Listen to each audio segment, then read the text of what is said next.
911 Ռադիո Արևիկի եթերում 911 հաղորդումն է, ես Տաթևիկ Շատյանն եմ, բարի օր։ Եթե առաջին անգամ եք լսում մեր հաղորդումը, տեղեկացնեմ, որ Ռադիո Արևիկում 911 զրույցների շարքը մենք ներկայացնում ենք արտակարգ իրավիճակների նախարարության մասնագետների հետ։ Կարծում ենք, որ հետևելով նրանց խորհուրդներին կիմանաք, թե ինչպես պետք է պաշտպանվել տարբեր արտակարգ իրավիճակներում։ Լսելով 911-ը կլինեք տեղեկացված եւ ամենակարևորը պաշտպանված։ Այսօր խոսելու ենք Սելավի մասին։ Իմ զրուցակիցն է ճգնաժամային կառավարման պետական ակադեմիայի ռեկտոր, փրկարար ծառայության գեներալ-մայոր Համլետ Մաթևոսյանը։ Պարոն Մաթևոսյան, շնորհակալություն, որ մասնակցում եք հաղորդմանը։ Շնորհակալություն։ Արդեն ասացի, որ այսօր խոսելու ենք Սելավի մասին։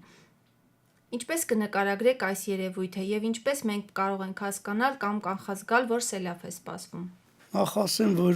Սելավը դա քարացեխաջրային զանգված է, որը գոյանում է բարձունքներում եւ մեծ արագությամբ շարժվում է դեպի ներքև։ Ինքը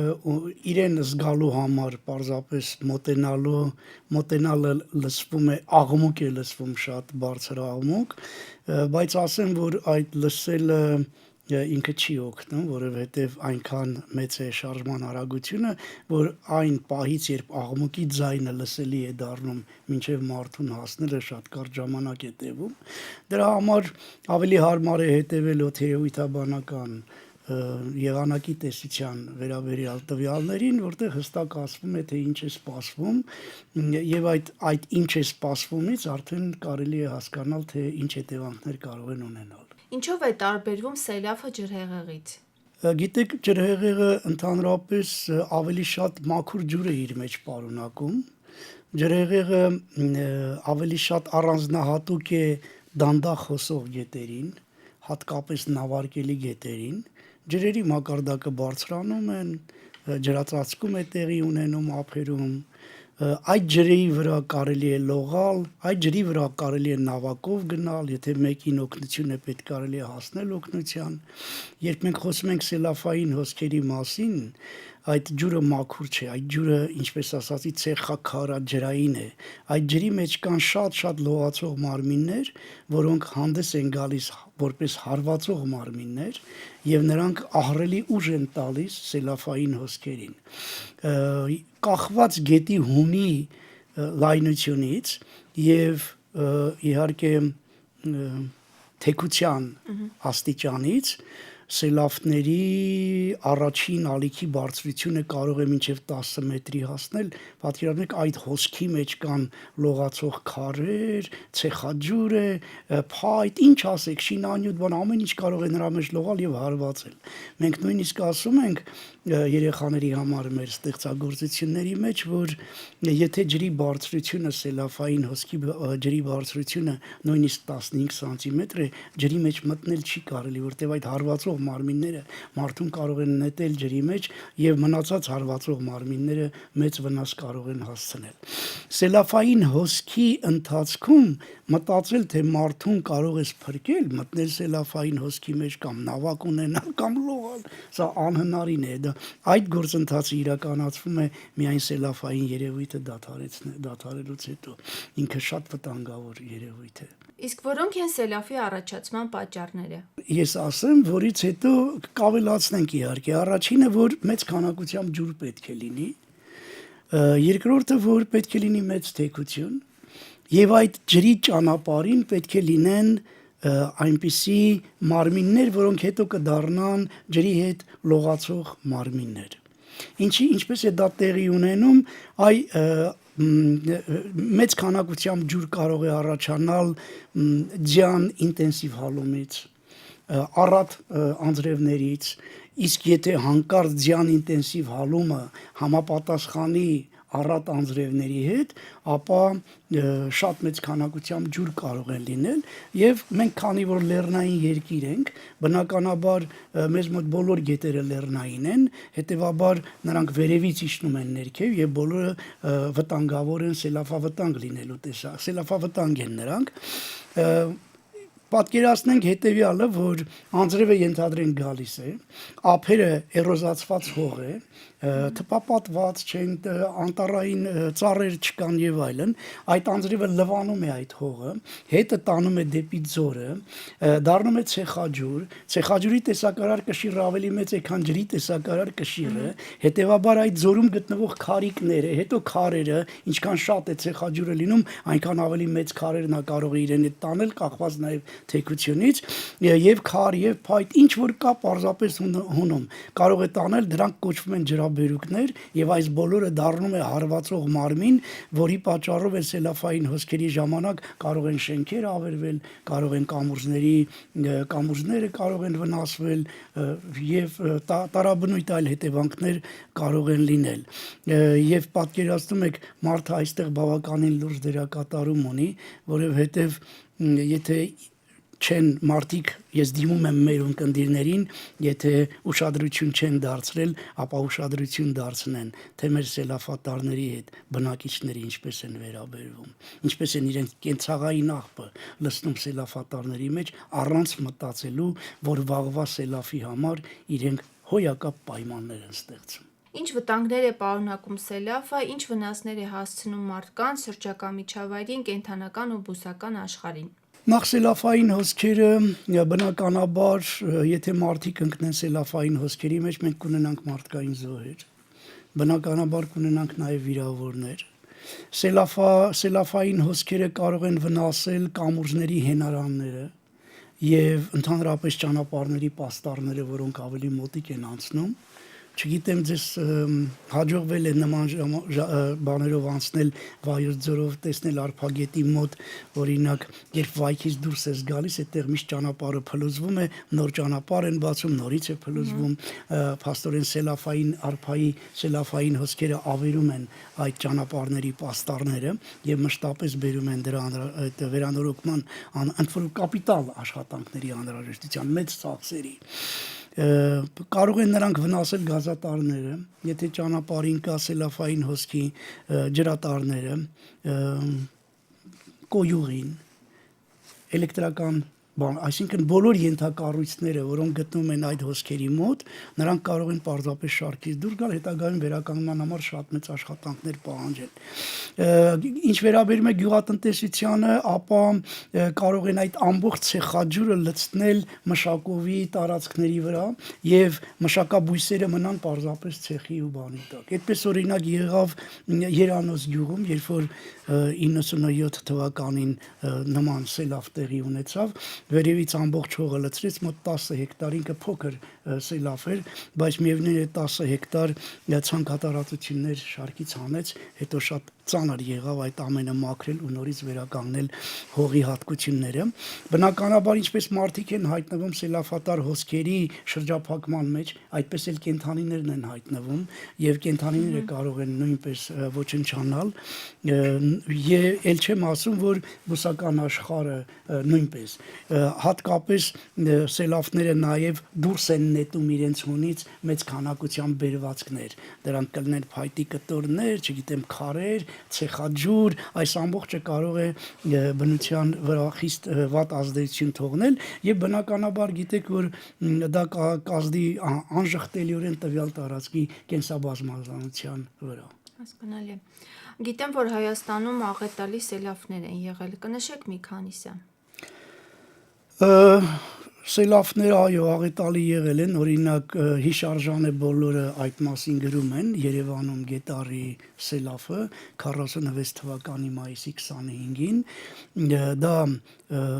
ինքը հզոր սելավ էր, այսինքն աղետալին չէր, հզորն էր, մի քիչ էլ ներքև էր գալիս, բայց 250 զոհ են ունեցել այդ ժամանակ։ Գորիսի սելավի ժամանակ օրինակ 97 թվականին 3 հոգի զոհվեցին։ Եվ հետաքրքիրն այն է, որ այդ մարդկանց այդ մի մեքենայի մեջ են իրենք եղել, այդ մեքենայից բավականին հեռու անվտանգ վայրում մարդիկ են եղել, որոնք պատմել են, որ ուժեղ աղմուկ լսվեց եւ բնականաբար այդ մեքենան կանգնեց, այսինքն մեքենան աղմուկ է լսել, կանգնել է, բայց չի հասցրել որևէ գործողություն կատարել եւ սելավային հոսքը այդ մեքենան նույնպես դարձել է լողացող մարմին, սելավային հոսքի հետ գնացել է։ Փամբակի բանի ժամանակ զոհերի թիվը հասել է 8-ի, այնպես որ մենք ունեցել ենք բավականին շատ զոհեր տարբեր սելավներից, ամենաավերիչներից մեկը եղել է Մաստարայի սելավը, որտեղ Մաստարայի սելավի ժամանակ քարաբերվածքների ծավալը կազմել է 1.650.000 խորանարդ մետր, քար ու ցեղ, դուք պատկերացնում եք ինչ ծավալի մասին եմ խոսում եւ ինչպիսի դրա վերացման համար ինչպիսի ծախսեր կարող են կատարվել։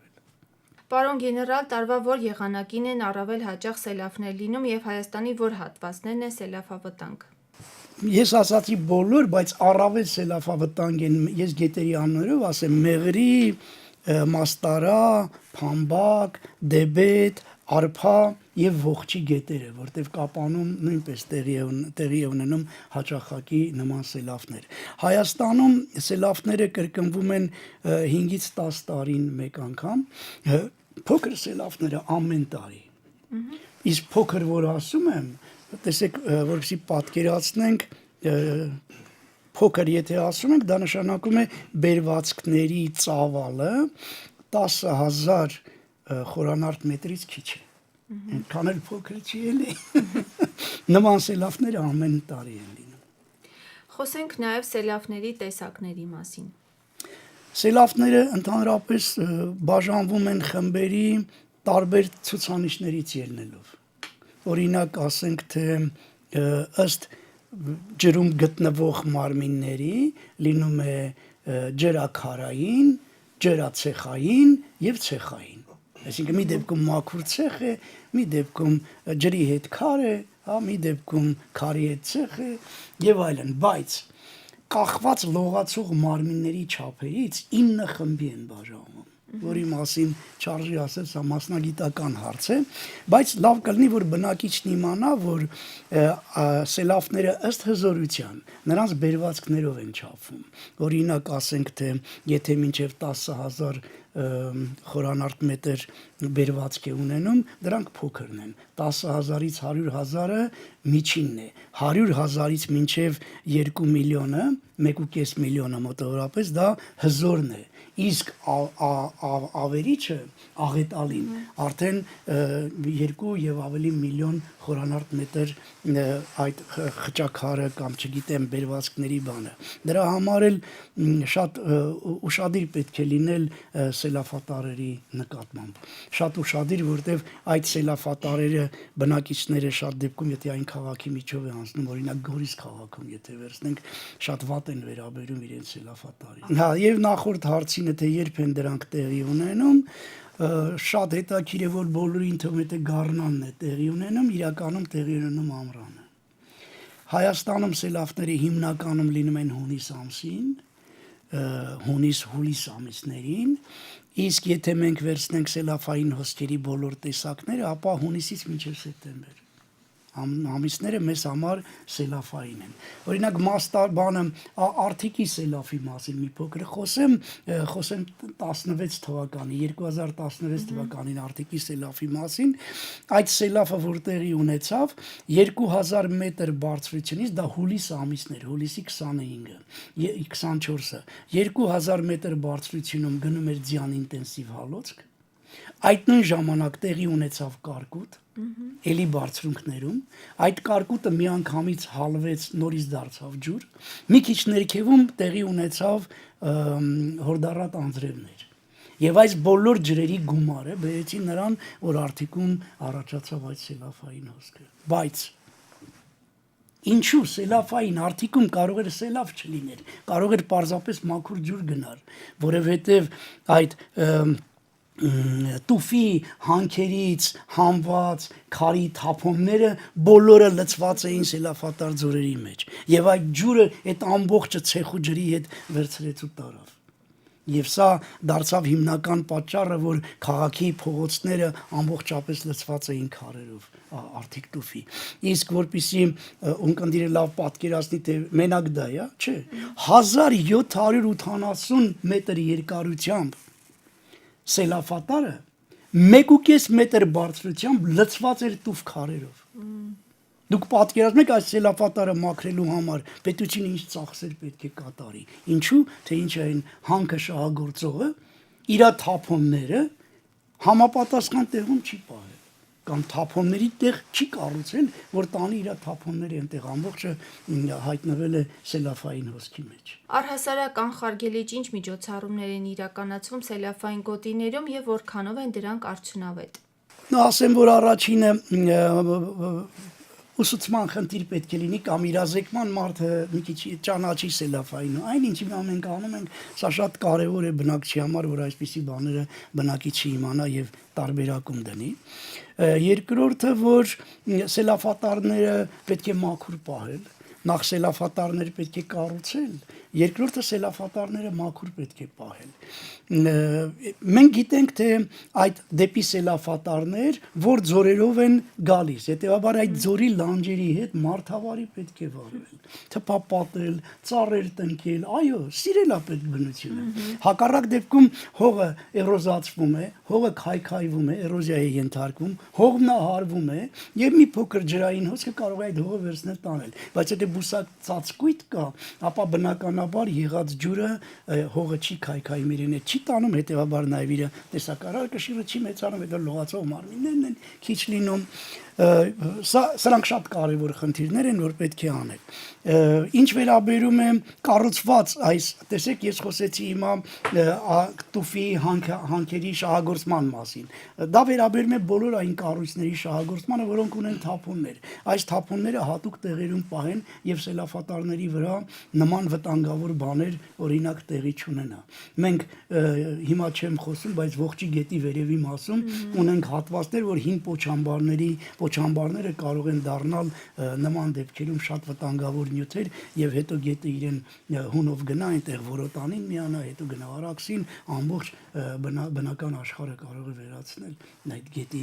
ճանապարհով։ Դրա համար բնության հետ նորմալ պետք է վերաբերվել։ Երկրորդը, քանի որ այդ ալիքները կարող են քանդում են գետի ափերը, ինչպես ես պատմեցի Վայոց ձորի հետ կապված, նշանակում է ափերը պետք է ամրացնեն։ Գետի ափերը ամրացնեն այն հատվածներում,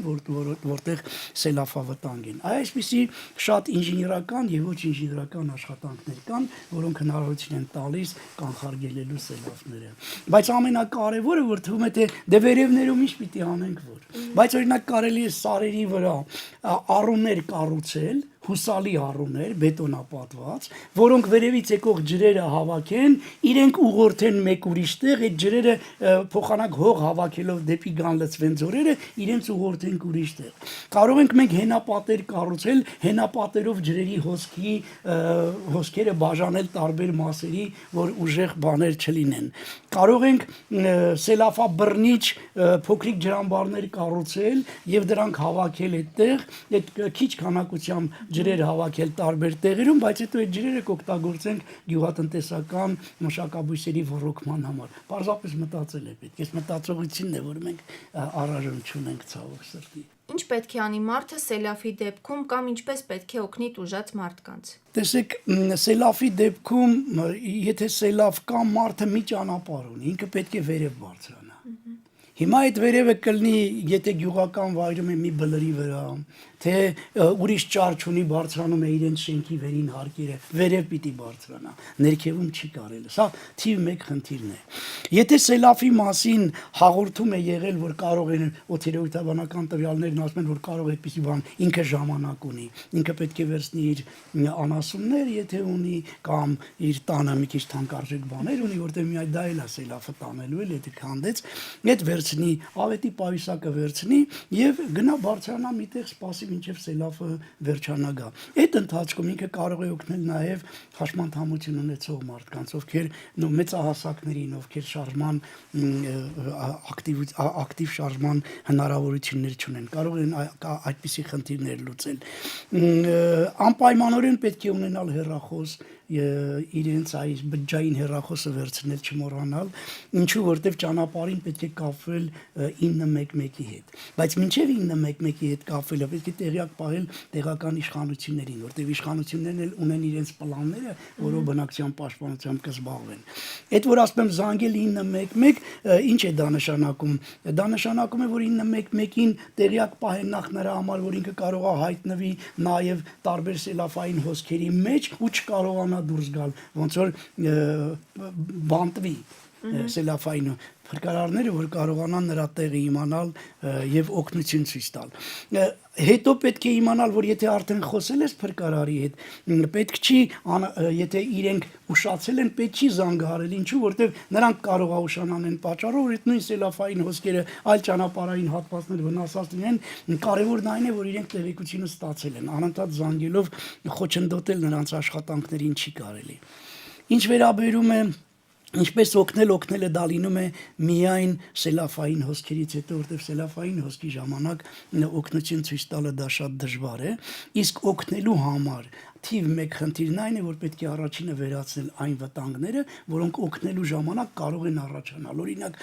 շենքի մեջ գիտի մարդ է մնացել, վերին հարկում պետք է գնա օգնի որ իջնեն, պիտի ինքը նախ նա այդ շենքում ճաքեր բան ոչ կան, դա ինքը բարձրանալու ժամանակ մի բան չի փլվելու, հետո նոր գնա, էլի։ Կամ եթե ինքը վերադառնում է իրեն բնակավայրը, մի քիչ առաջ անցնեմ, ինքը պետք է իմանա, որ այդ ջրային հոսքի տեղով գնալ պետք չի, որտեղ կարող է երկրորդ ջրային հոսք գա, արդեն ջուրը այդ տեղով է գնում։ Սա մեկ, երկրորդը լիքը վնասներ տված կլինի, արդյոք այդ ճանապարհին էլեկտրական լարեր չկան ընկած, որոնք կարող են նրան հոսանքահարել եւ այլն։ Երբ որ ինքը գալիս է ուզում է իր շենքը մտնել, պետք է նախ տեսնի շենքի վիճակը, պետք է իմանա, որ կարող է պատահի գազ բաց թողած լինի, հանկարծ մի հատ կայծ արձակող բան չլինի, պայթյուն չառաջացնի հիմա էլ շենքում։ Ուզում եմ ասել, շատ նրբություններ կան, բայց եթե այնինչ ես ասացի, մարդը սկսի մտածել, ինքնուրույն արդեն կիմանա, թե էլ ինչեր կան, որտեվ նույն ձև էլեկտրականությունը վնասված կլինի իր տանը։ Ինքը հենց միացնի կարող է կարճ միացում տա, մի հատ էլ գազ բաց թողած լինի պայթյուն արի եւ այլն։ Բնականաբար կարևորը մտածողությունն է, ինչպես ես դու մտածում։ Իսկ ինչ պետք է անել սելաֆից հետո։ Սելաֆից հետո ես գրեթե ասացի, ուշադրություն դարձնել էլեկտրականության վրա, եթե տուն եմ մտել, ուշադրություն դարձնել գազի վիճակի վրա, կոյուղի վիճակի վրա, տան պատերի վրա, մուտքի դռների վրա, մուտքի մոտ ճեղքերի վրա, այս բոլորի վրա պետք է ուշադրություն դարձնել, բերվածքների վրա ինչ քանակություն կա եւ բոլոր այն գործողությունները, որ պետք է անի,